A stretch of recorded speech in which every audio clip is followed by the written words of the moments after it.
Yeah, hi everybody. Thank you very much for joining us tonight. My name is Colin Lennox. I am the COO, Chief Operating Officer of Settling Space, a space design and construction think tank where we are thinking about Mars and what are the adaptations we need up there, and it leads us to some new technologies and new conclusions that allow us to then take those ideas those design techniques and put them here on Earth, and saving costs and capital and operating expenses for the long term, more sustainable, more durable. And that's settling space. That's what we're trying to do. I definitely want to, it is certainly my pleasure to introduce to you Stellie J. Ford IV. He is the CEO of Settling Space. Stellie is here then to introduce his Mars Society contest entry called the Bubolaq. And I'll let him tell you more about that, but it's essentially, how do you keep 1,000 people alive on Mars? And Stellie can definitely tell you one of the ways to do it, and he's actually included in a book whose name is slipping my mind right now, but his information was in there, and Stellie, I need to get my hands on that personally. But before Stellie goes on, just real quick, I wanted to give a shout out to, we are also all members of the Mars Society of Philadelphia, and we are doing our inaugural online meeting. The first meeting's coming up on September 8th, here in about 2 weeks, or well, in the next 2 weeks, 10 days, something or other, at 7 p.m. And we will be sending out links to that, and you can find us on Twitter, Facebook. The webpage is coming together, and also the other company that I work with, Eco Islands, also has a whole Settling Space section on it. So we kind of started hosting there, and then Settling Space is taking on its own, as we've got Dr. Dan Tompkins is actually he is our CSO. Dan's on the line. Can't think of anything else. I'm going to shut up, and I'm going to pass it on over to Stellie. Boss man, CEO, all right. Take it. All right, thanks, Colin. Thank you. I'm going to go ahead and turn my stuff off. All right. So like Colin said, this design was originally created for the 2019 Mars Society Colony Design Contest. So Colin, it looks like you're going to have to pass over the admin for me so I can share my screen. But then I will share with you guys a PowerPoint that has been modified a bit off of the original design and kind of walk through the elements of the Bubolaq colony. So just as a preface, this design is spec'd at 2037 as our nominal date for this, but this is set to be a number of home-in windows after the start of human exploration of Mars. So just as a broader framing for this colony design, this is going to be heavily based off of SpaceX's Starship architecture. Per the specifications for the contest, there were certain price targets that were fixed for import and export. This was $500 a kilogram for any mass that's known to be transported to Mars, and $200 a kilogram for any mass going from Mars back to Earth. And this will mostly come into play in the commercial elements of the colony, which I will focus on towards the end of the talk today.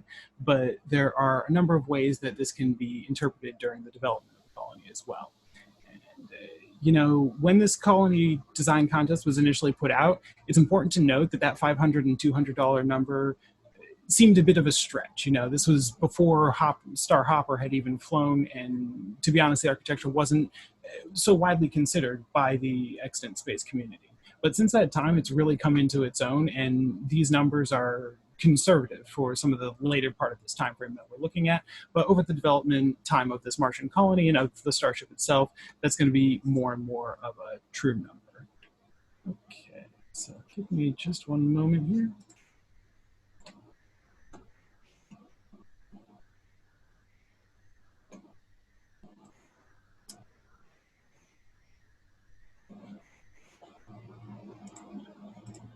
Sorry, give me just 1 second here, some technical difficulties.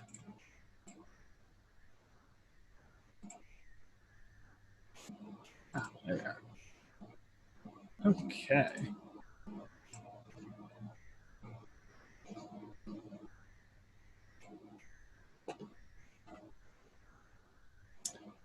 Okay, and just to check in, is everyone seeing the Bubolaq? Are you guys getting the presentation or the presenter mode screen here? Stella, it looks good. I'm seeing, I guess, the presenter mode. Okay, if you are seeing the presenter mode, give me just a second and I will change that. All right, I'm going to stop the share for 1 second.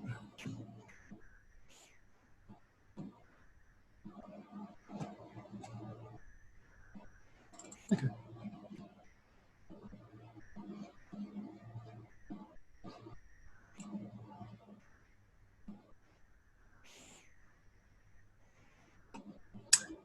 All right, one more time here. And this is why we have editing. All right, there we go. All right, and so are you guys now getting the presentation? Yes, sir. Yeah, looks good. All right, excellent. Okay. So as I mentioned, this colony is called the Bubolaq. So Bubolaq itself is a portmanteau of the word bubble, as you might expect from a number of different languages, and the word Polak, which is a small ice dome that's found in the Bering Sea. So this was specifically chosen based on its physical representation of the colony itself and also the cultural associations with this word. So the bubble itself is a small pocket of life trapped within the ice on Mars that we will come to call home. So as I mentioned, this design is in 2037 for the year that we're looking at in this snapshot. But this colony really begins in 2022. So as I mentioned, this is following the Starship architecture, and the first scouting mission for colony sites is going to be in 2022. And we're anticipating the first human landing in 2024. So even though this is an aggressive timeline at the onset, as the colony itself matures, the capacity development that you will need to keep the number of colonists that are already there alive is really going to encourage a mass immigration once the gates are open. Okay, so unlike SpaceX though, this colony design is a bit further north. So SpaceX is looking over in Amazonas Planitia, over in this region of the map here, but this small igloo is where we'll be looking at today. So this is in a region of the planet known as Deuteronilus Mensae. So it's a bit further north, so we're definitely going to encounter some issues that SpaceX might not have to face, but the terrain itself is so interesting and the site has such a compelling story behind it that it's really something worth looking into. And so the lower image here is intended to highlight some of those interesting features about the site. So each of these black areas are mesas that are highlands within the region itself. The light blue is low-bait debris aprons, but you'll see that you also have exposure to the highlands, you have crater features, and you have a lot of interesting terrain that would be scientifically interesting, and this is why the site has been considered by NASA a number of times for candidate landers and rovers, and also for their own colony missions. And so those black features that I pointed out on the map are mesas that as I mentioned, but they're a feature that exists here on Earth as well. So this is Devil's Tower Butte in Wyoming, which is a very similar structure, but on Mars, despite the large size of this Earth-based butte, it's important to note that on Mars they will be significantly larger. And so surrounding each of these mesas too, because of the low atmospheric pressure on Mars and thus and the lack of a water cycle that would promote erosion, these mesas on Mars still have large low-bait debris aprons of the eroded material that used to be the mesa itself that is now piled up around them. So this becomes very important because the Bubolaq colony is intended to be within this low-bait debris apron. So the idea is that through a number of different technologies, you would mine the apron itself as you expanded a large cavity within it. So because of the nature of this material being eroded from the mesa itself, you're going to be dealing with a much looser material that is still contains a large amount of water because of the overburden. So this is something that's been confirmed by hydrogen intensity mapping, but would also require ground truthing in those 2022 missions. But based on the large number of low-bait debris aprons in the area and analysis that I'll get into here in a moment, you can expect to find several areas within the low-bait debris aprons of Deuteronilus Mensae that would be suitable habitats. And so part of the reason I mentioned the hydrogen intensity mapping too is because it ensures that the regolith itself has a specific content of water regardless of the presence of icy permafrost. permafrost. So this overburden, though, also has its benefits. So this is very important in protecting against galactic cosmic radiation, which is one of the primary risks on Mars. So with this lack of atmosphere and lack of magnetosphere, you are not only dealing with solar wind particles, which are dangerous in and of themselves during the journey on Mars and after you land, but you're dealing with galactic cosmic radiation, which is much more high energy, much more penetrating particles that require about a meter of regolith to shield from. So if a design does not include this, it's a very serious long-term health risk for future Martians. So Baker and Head get a bit more into the presence of glaciers within these debris aprons, but from the imagery in their paper, it's important to look at the scale of these aprons. So you can see here that scans of one of these characteristic debris aprons from the Deuteronilus Mensae is over 1 kilometer tall, and we're talking tens of kilometers deep. So while it would be ideal to land on the lower plane surface just due to the flatter terrain and easier landing site, you can then tunnel into the side of this glacier, into the side of this debris apron, and excavate all of the material that you would need to sustain your colony while creating a very large structure that you can then live within. And so the room for expansion is practically endless, particularly when you factor in the ability to network local debris aprons to build surface structures anyway that could be either not habitated or not entered by astronauts, protected by supplementary shielding, whether that be polymer-based, regolith, or otherwise. And also just to connect, to have certain pre-planned routes on the surface that would help you navigate between these different settlements and different debris aprons safely. So the large image on the left here is an existing permafrost tunnel.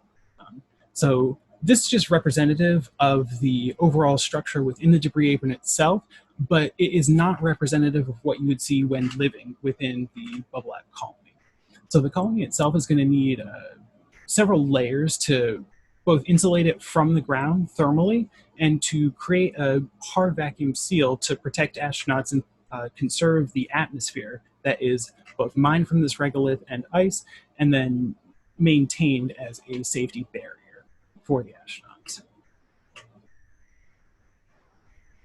So this image might be a bit more representative of what we see in a situation where there is less water, and we're talking more about the standard amount of, we would be then talking about what's more typical of regolith in the area, which is a 2 to 4% water content. This is still more than enough for our purposes, and given the size of area that would need to be excavated for the colony, you'd be talking still about tons and tons of water. So we're talking about cubic kilometers of material being excavated, which is well within the capacity of the material of the methods that we'll be talking about in a few moments. But it provides the raw material that's necessary to create the breathing gases that occupy this space, and also the structures that our habitats will be made out of. One of the most important of these is aircrete, which is a foamed concrete. And so aircrete is great because the soil samples by the Viking lander and Curiosity show that the materials are there to create this. The only thing that we might need to bring from Earth are foaming agents, which could then be mixed with indigenous materials and gases to create a foam concrete layer, which would provide limited contact surface to prevent thermal diffusion out of the colony. This would then be the barrier to the cavern itself. Within the cavern, though, you would still need to use inflatable domes to protect the astronauts and live within. And then within these domes, there would be subdivided structures. So it's a nest of living environments. So there are a number of other things you can do with these caverns, and as I mentioned, their excavation will directly lead to an abundance of raw materials and derived resources from those. And specifically in the case of gases, these caverns become the solution to this. So again, with the same aircrete process and additional epoxy liners, depending on the material being stored, you can create very large voids to then pump these gases into and act as your storage caverns. And so this would likely be in the densest form possible. So think of large lakes within these glaciers and within these caverns that contain the water, the methane, the isolated gases that we'll need to keep this colony alive. And these also offer secondary containment and isolation from the nuclear power sources that will be a part of this colony's power grid. And so this is an image of what the lower end of one of these debris aprons might be, where you're encountering the actual plane surface of the plane itself and not just the debris apron.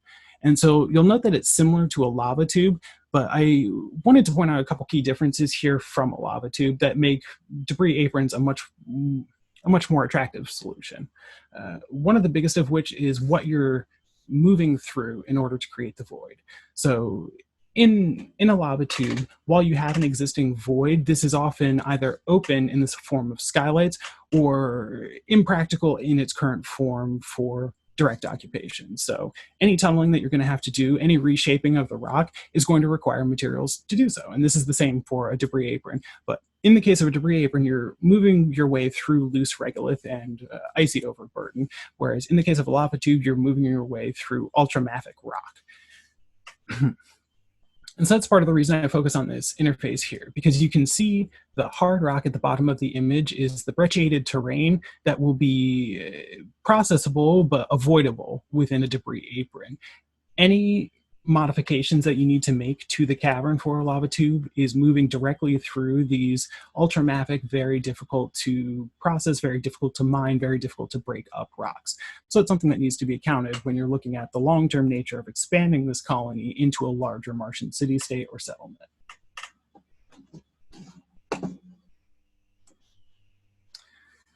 And so these are just two of the systems that we really want to look at as to what will be used for the mining on Mars. So in the case of something that has a much higher water content, where the overburden and the debris that we're moving through itself is looser to begin with, we can really exploit the difference in temperature on Mars in the mining process. And so for that, I specifically wanted to point out xenon arc lamps. So these are something that's being touted for space mining right now already, specifically because of the way that when you superheat water, it can easily fracture existing rocks. So it's a more passive and less mechanically intense. It causes less mechanical wear than traditional mining. Though it's important to note that part of the SpaceX architecture also includes a traditional mining solution that is actively being proposed for Mars, and this is the Boring Company. Just one moment here. And so the Boring Company represents a more traditional approach to mining. So this is tunneling, and this is what you would be required to use for any sort of interconnection of separate lava tubes that, say,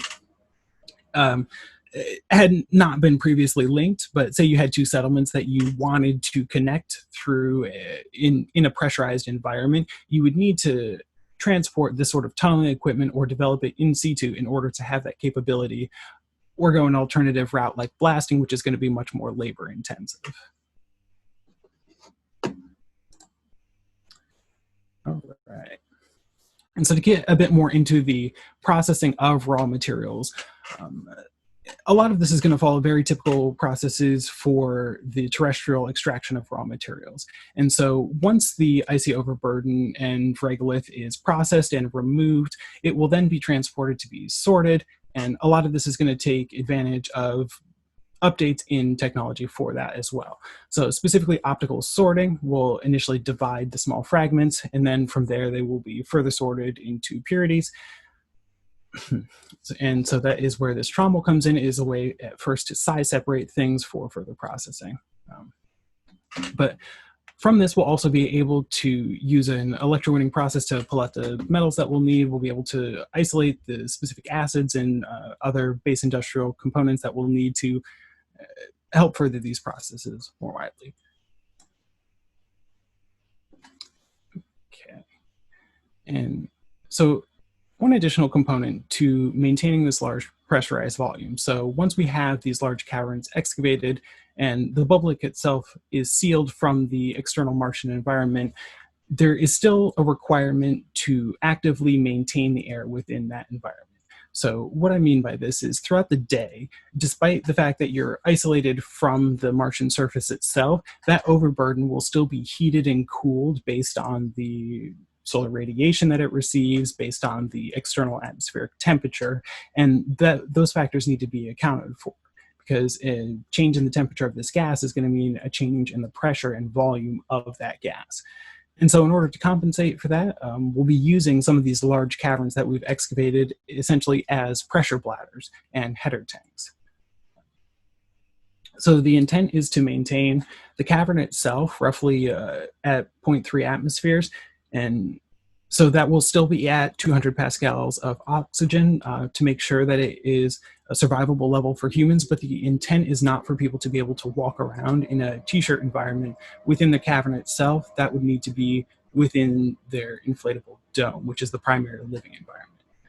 It would be, the cavern itself would be something akin to a flight suit environment, though certain regions would be kept at a more comfortable temperature than others, so there would definitely be need for integrated warming within those suits. Within the domes themselves, though, we will still be looking at a reduced atmospheric pressure of 0.8 atmospheres. This is done for two reasons. One, to help lower the difference between the cavern itself and the dome, and that's primarily for lowering the stress on the dome material, and then also to lower the net amount of gas that's needed. So again, there will be 200 pascals of oxygen within that gas mixture, but it's lowering the gas requirement is particularly for the other fill gas that would be needed, because nitrogen is in short supply on Mars. And so the image that you see here is the bladder that was used in Biosphere 2 for their pressure regulation, and it will fall. There will be a very similar process on Mars, though we will need a few more bladders because we'll be dealing with a significantly larger volume.